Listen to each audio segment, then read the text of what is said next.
जय श्री राम। अत्रि कहेउ तब भरत सन, शैल समीप सुकोप। राखिय तीरथ तोयत हैं, पावन अमिय अनूप। लखन सिया राम जय जय राम। तब अत्रि जी ने भरत जी से कहा, इस पर्वत के समीप एक सुंदर कुआं है। इस पवित्र अनुपम और अमृत जैसे तीर्थ जल को उसी में स्थापित कर दीजिए। भरत आत्रि अनुशासन पाई, जल भाजन सब दिए चलाई। सानुज आप आत्रि मुनि साधु, सहित गए जह कूप अगाधु। भरत जी ने अत्रि मुनि की आज्ञा पाकर जल के सब पात्र रवाना कर दिए और छोटे भाई शत्रुघ्न, अत्रि मुनि तथा अन्य साधु संतों सहित आप वहां गए जहां वह अथाह कुआं था। पावन पाथ पुण्य थल राखा, प्रमुदित प्रेम आत्रि यश भाषा। तात अनादि सिद्ध थल एहु, लोप्यु काल विदित नहीं केहु। और उस पवित्र जल को उस पुण्य स्थल में रख दिया। तब अत्रि ऋषि ने प्रेम से आनंदित होकर ऐसा कहा, हे तात, यह अनादि सिद्ध स्थल है। काल क्रम से यह लोप हो गया था, इसलिए किसी को इसका पता नहीं था। तब सेवकन सरस थलु देखा, किन सुजल हित कूप विशेषा। विधिवश भयउ विश्व उपकारु, सुगम आगम अति धर्म विचारु। तब भरत जी के सेवकों ने उस जलयुक्त स्थान को देखा और उस सुंदर तीर्थों के जल के लिए एक खास कुआं बना लिया। देव योग से विश्व भर का उपकार हो गया। धर्म का विचार जो अत्यंत अगम था, वह इस कूप के प्रभाव से सुगम हो गया। भरत कूप कब आई हई लोगा, अति पावन तीरथ जल जोगा। प्रेम सने मुनि माजत प्राणी, होई हई विमल करम मन बानी। अब इसको लोग भरत कूप कहेंगे। तीर्थों के जल के संयोग से तो यह अत्यंत ही पवित्र हो गया।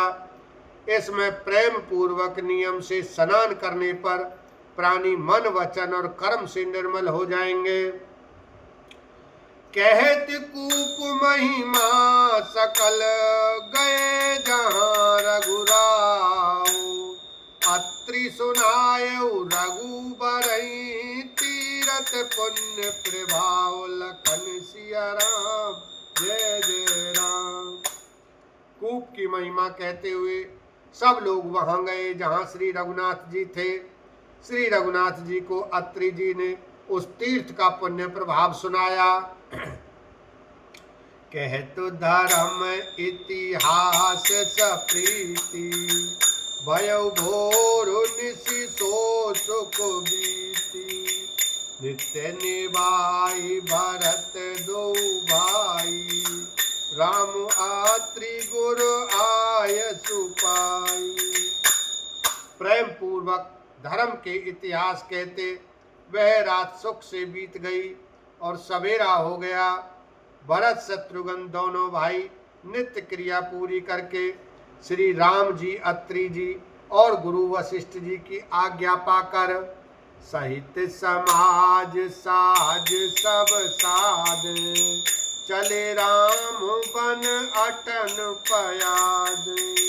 कोमल चरण चलत बिनु पनहि, भई मृदु भूमि सकुच मन मनहि।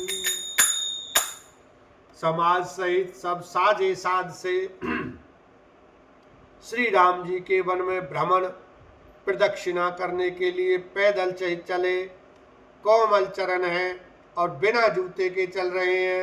यह देखकर पृथ्वी मन ही मन सकुचाकर कोमल हो गई। कुश कंटक कांकरी कोराई, कटु कठोर को वास्तु दुराई, मही मंजुल मृदु मार्ग कीने, बहत समीर त्रिविध सुख लीने। कुश कांटे कंकड़ी दरारें आदि कड़वी कठोर और बुरी वस्तुओं को छिपाकर पृथ्वी ने सुंदर और कोमल मार्ग कर दिए। सुखों को साथ लिए सुखदायक शीतल मंद सुगंध हवा चलने लगी। सुमन बारसी सुर घन करी छाही, बिटप फूली फाली तृण मृदु ताही, मृग बिलो के खग भोली सुबानी, से वही सकल राम प्रिय जानी।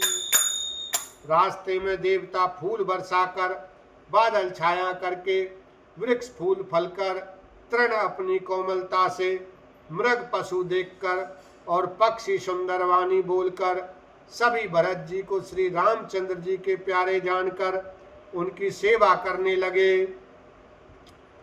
सुलभ सिद्धि सब प्राकृत, राम कहत जमुहात, राम प्राण प्रिय भरत कहूँ, यह न होई बड़ी बात, लखन सिया राम जय जय राम। जब एक साधारण मनुष्य को भी आलस्य से जमाई लेते समय राम कह देने से ही सब सिद्धियां सुलभ हो जाती हैं, तब श्री रामचंद्र जी के प्राण प्यारे भरत जी के लिए यह कोई बड़ी आश्चर्य की बात नहीं है। यही विधि भारत फिरत बन माही, नेम प्रेम लखी मुनि सकुचाही, पुण्य जलाश्रय भूमि विभागा, खग मृग तरु तृण गिरि वन बागा। इस प्रकार भरत जी वन में फिर रहे हैं। उनके नियम और प्रेम को देखकर मुनि भी सकचा जाते हैं। पवित्र जल के स्थान, नदी, बावली, कुंड आदि, पृथ्वी के पृथक पृथक भाग, पक्षी, पशु, वृक्ष, तृण, घास, पर्वत, वन और बगीचे, चारु विचित्र पवित्र विशेषी, बूझत भारत दिव्य सब देखी, सुनि मन मुदित कहत ऋषि राऊ, हेतु नाम गुण पुण्य प्रभाव। सभी विशेष रूप से सुंदर, विचित्र, पवित्र और दिव्य देखकर भरत जी पूछते हैं और उनका प्रश्न सुनकर ऋषिराज अत्रि जी प्रसन्न मन से सबके कारण, नाम, गुण और पुण्य प्रभाव को कहते हैं। बोलो सियावर रामचंद्र की जय, उमापति महादेव की जय, बोलो सब संतन की जय।